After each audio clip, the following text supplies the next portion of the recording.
Hi everyone, it's Little Blue and you're listening to my podcast, aka Little Blue, and I am so full to the brim of waffles. I got some Belgian waffles, put Nutella, whipped cream, we had bananas, had one for pudding, and then once Baby Blue went to bed, I may have made some more for myself.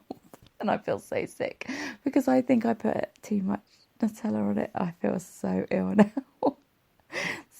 Silly me, but they're so good. I've not had them since I was a kid, and it was lovely watching Baby Blue eat them because she's never had them before, and she's never even had squirty cream before.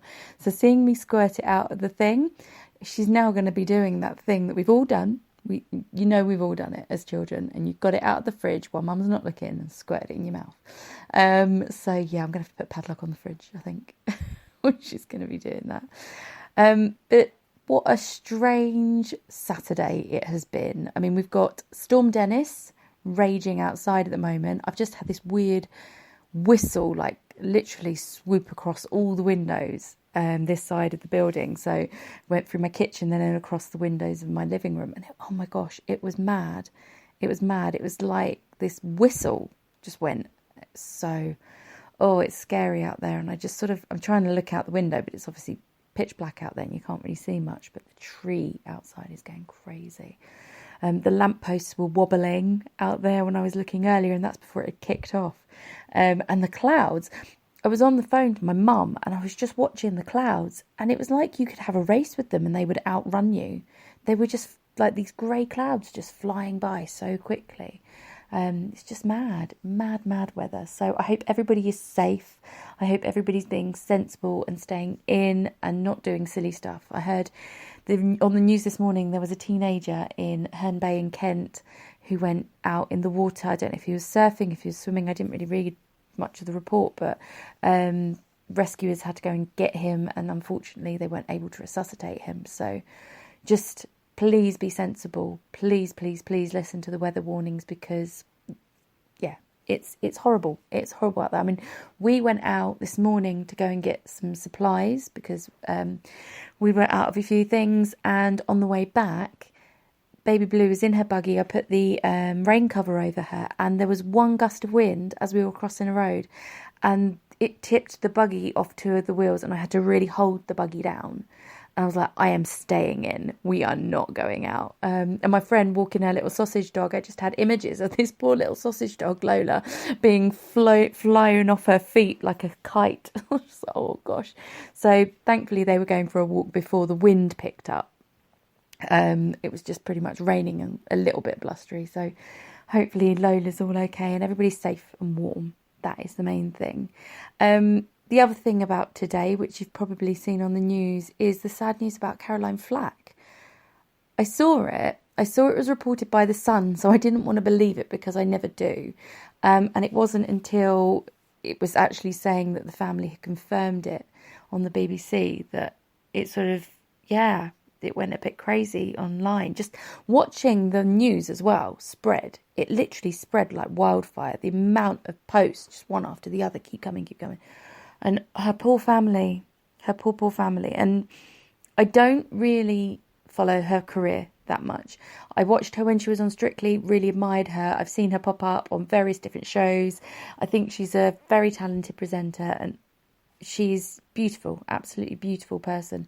But I've seen some of the bad press she's had recently. I haven't followed it. I haven't seen any of the bullying because I haven't followed it. But reading about it is very, very sad. And speaking as somebody that has had or has mental health issues, it is so hard when you are in that fight. You can see just from the love she is getting, the amount of people and friends who said, I contacted her to make sure she was all right the other day. She was fine. I contacted her. I've done this. That were checking up on her. She had love, but it takes so much just to see it sometimes. Like, people will say it and you'll go, okay, yeah. And you just forget it. It's not like you want to forget it. It's just you're in that zone, and that's a dangerous zone to be in. So if you are feeling like that and you have got lots of friends and they're texting you and you feel a little bit bothered, remind yourself they are texting you because they care about you. They are checking up on you. And not in a bad way, in a very, very positive way. They love you, and you have to remember that. And you have to use their love to pull you out of it.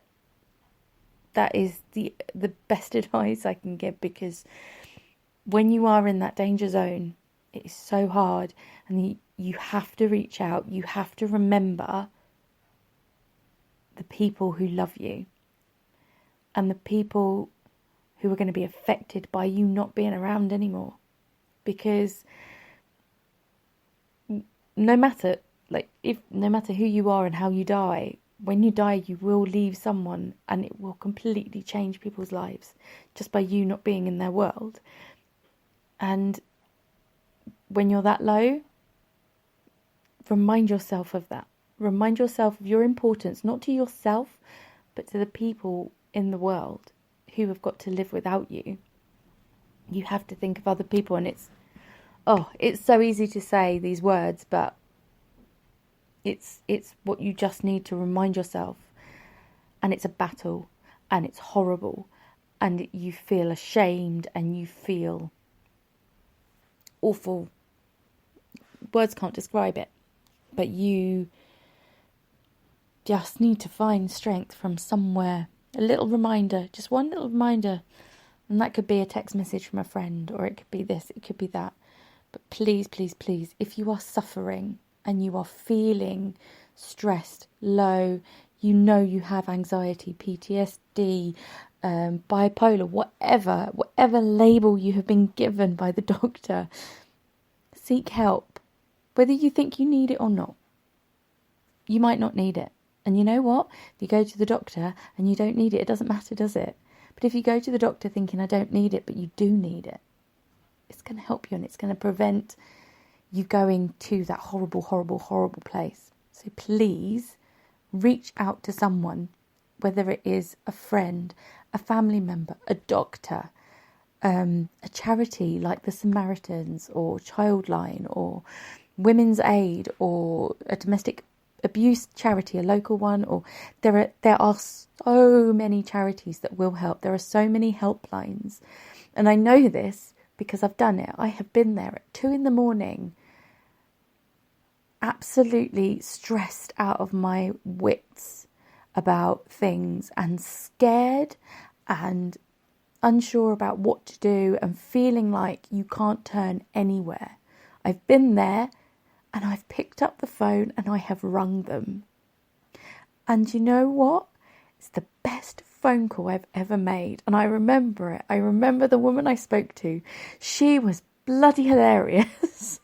She was this beautiful... I imagine her to be Motsi Mabuse in my head, because she had the same voice. She had the same accent. She was a really beautiful African accent, and she was telling me what to do. She had so much sass, but it just made me laugh, because she was wonderful, and she was reassuring me and saying, no, you don't do this. Apologies for the accent. But she was really... She wasn't stern. She was on my side. She was rallying me on. She was cheering me on. And she gave me strength. And I will never know her name. I will never be able to thank that lady. She worked for Women's Aid, if you're interested. And if you are listening, you work for Women's Aid. And it was you. Thank you. But she changed my life, that woman. She absolutely changed my life. And the best thing is she gave me a good night's sleep that night. And I 100%, whether you feel stupid doing it, or whether you feel like you're wasting someone's time, because that's what I felt like. I kept saying, I'm so sorry. I don't know if I should be ringing you. And she was like, no, that's why I'm here. That's my job. That's what I'm doing here. That's why I'm up at 2 a.m. waiting for my phone to ring, because I'm here to reassure people like you that you're okay, that it's going to be okay. And if it's in a bad place, I can point you how to make it in a right place. You know, it's so worth it. So no matter your doubts about it, no matter your skepticism or whatever, pick up the phone, please. Pick up the phone. It will change your life for the better. Promise. I promise. I mean, they're not miracle workers. They cannot change what's happened. They can't take away a bad experience, but what they can do is show you how to move on from it. They can reassure you that other bad things won't happen again, or how you can prevent history repeating itself. It's so circumstantial. It depends on your situation, obviously. But for me, ringing that helpline changed my life. It gave me strength. It kept me grounded. It kept me focused. And it reminded me what was important and what was good about me. That sounds silly, but one of the things with PTSD is you tend to catastrophize. I can't say that word properly. Catastrophize yourself. So you think the worst case scenarios for any situation. And just her talking to me, she said, okay, well, list things about yourself. Like, tell me what you've done. And I would say all the things I've done. She's like, well, that's really positive. You're really great. You're a great mum. What are you talking about? Sort of thing. And just hearing somebody else who I don't know tell me that, from telling her the truth, meant the world. It really 100% meant the world to me, because she's saying, well, no, actually, you've got to think of this logically. What have you done? And do you deserve this? Is that going to happen? Or are you just exaggerating it in your mind a bit? And honestly, she was amazing. She was amazing. So it is so awful for her friends and her family and her fans and anybody that was connected to her. And the more I read these posts, the more it just really reaches out. And you're getting a lot of mental health posts as well. Like Dr. Rand just posted something, and links to help charities that can help you, and other sort of medical celebrities and people are sharing these sorts of posts. If you are feeling bad and you see one, give it a go. Just write it down. Even if you're just writing down a phone number on a piece of paper and you keep it in a drawer. If you do ever get to that horrible, horrible place, or you feel like you might get to that horrible, horrible place, give them a ring. It's just a phone call. It's so easy. We use our phones all the bloody time. Use it to help yourself move forwards. And if you don't want to ring a charity, if you feel stupid about doing that, text a friend. It doesn't necessarily even have to be about how you're feeling. Just text a friend to say, hey, how you doing? How's your day been? And talk to them about them. Distract your mind. Think about something else. Listen to their positive stories and rejoice in their triumphs and their loves and their life. And just remember them for how they love you. Take the love from them because of... Anyway, I'm going off on one. You can probably hear in my voice how passionate I am, and how I worry about people. Even people I don't know, like Caroline Flacks. Nobody should feel that low, because there's so much love in this world. And yes, there is so much hate. And yes, social media is awful. But there is so much good on social media. If you physically look for it, I know because I've been doing it for the last 5 years. If you look for the positivity and the kindness and all of these groups that promote it, social media becomes a different place. I don't read any of the tabloid stuff. I don't read... As soon as I see anybody trolling anyone, I'm just like, no, I ignore it. I don't read it. I don't read the negative posts. And that's not me sort of ignoring reality. It's me focusing on the positives and keeping myself positive. And I am so much better and stronger for it. So, yeah, if you are suffering, please get help. Anyway, I've got off my little soapbox now and I'm going to have to close the podcast. But have a fantastic weekend. Don't eat too many waffles with Nutella because it makes you feel sick. That's a lesson I've learned today. Be safe with the weather.